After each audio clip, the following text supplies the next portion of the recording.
యెషయా గ్రంథము 8వ అధ్యాయము 1-22 వచనములు. మరియు యెహోవా, నీవు గొప్ప పలక తీసుకొని మహేరు షలాల్ హష్బాజ్ అను మాటలు సామాన్యమైన అక్షరములతో దానిమీద వ్రాయుము.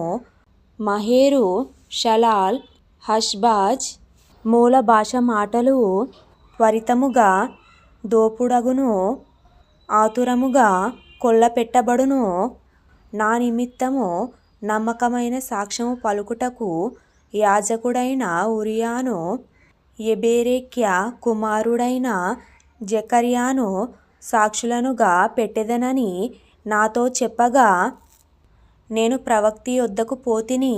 ఆమె గర్భవతి అయి కుమారుని కనగా, యెహోవా అతనికి మహేరు షలాల్ హష్బాజ్ అను పేరు పెట్టుము. ఈ బాలుడు నాయన, అమ్మ అని అననేరక మునుపు అష్షూరు రాజును అతని వారును దమస్కు యొక్క ఐశ్వర్యమును, షోమ్రోను దోపుడు సొమ్మును ఎత్తికొని పోవుదురనెను. మరియు యెహోవా ఇంకను నాతో ఇలాగు సెలవిచ్చెను, ఈ జనులు మెల్లగా పారు షిలోహు నీళ్లు వద్దని చెప్పి రెజీనును బట్టియు రెమల్యా కుమారుని బట్టియు సంతోషించుచున్నారు. కాగా ప్రభువు బలమైన యూఫ్రటీసు నది విస్తార జలములను అనగా అష్షూరు రాజును అతని దండంతటిని వారి మీదికి రప్పించును. అవి దాని కాలువలన్నిటి పైగా పొంగి ఒడ్డులన్నిటి మీదను పొర్లి పారును. అవి యూదా దేశములోనికి వచ్చి పొర్లి ప్రవహించును. అవి కుతికల లోతగును. ఇమ్మానుయేలు పక్షి తన రెక్కలు విప్పునప్పటి వలె దాని రెక్కల వ్యాపకము నీ దేశ వైశాల్యమంతటను వ్యాపించును.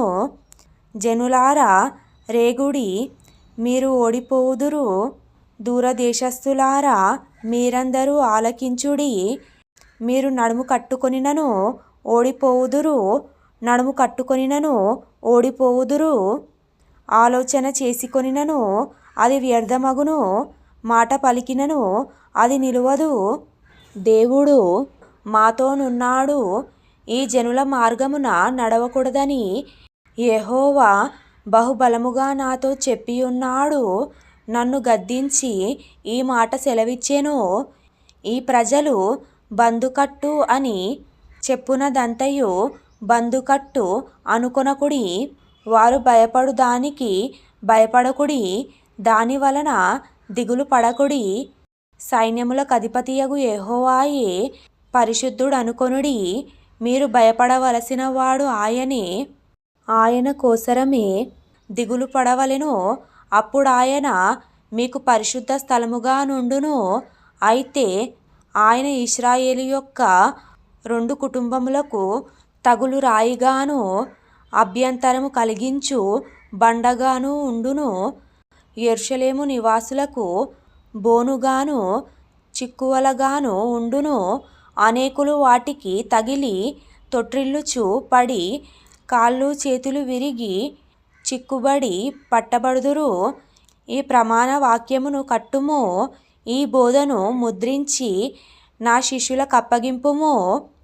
యాకోబు వంశమునకు తన ముఖమును మరుగు చేసుకొను యెహోవాను నమ్ముకొను. నేను ఎదురుచూచుచున్నాను, ఆయన కొరకు నేను కనిపెట్టుచున్నాను. ఇదిగో నేనును యెహోవా నాకిచ్చిన పిల్లలును సీయోను కొండ మీద నివసించు సైన్యములకధిపతియగు యెహోవా వలని సూచనలుగాను మహత్కార్యములుగాను ఇశ్రాయేలు మధ్య ఉన్నాము. వారు మిమ్మును చూచి కర్ణపిశాచి గలవారి యొద్దకును కిచకిచలాడి గొనుగు మంత్రజ్ఞుల యొద్దకును వెళ్ళి విచారించుడని చెప్పునప్పుడు, జనులు తమ దేవుని యొద్దనే విచారింపవద్దా? సజీవుల పక్షముగా చచ్చిన వారి యొద్దకు వెళ్ళదగునా? ధర్మశాస్త్రమును ప్రమాణ వాక్యమును విచారించుడి.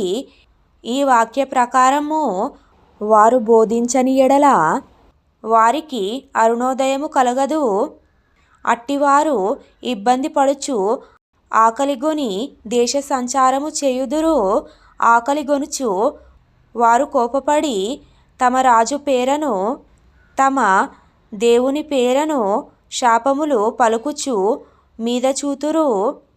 భూమి తట్టు తేరి చూడగా బాధలను అంధకారమును దుస్సాహమైన వేదనయు కలుగును. వారు గాఢాంధకారములోనికి తోలివేయబడెదరు.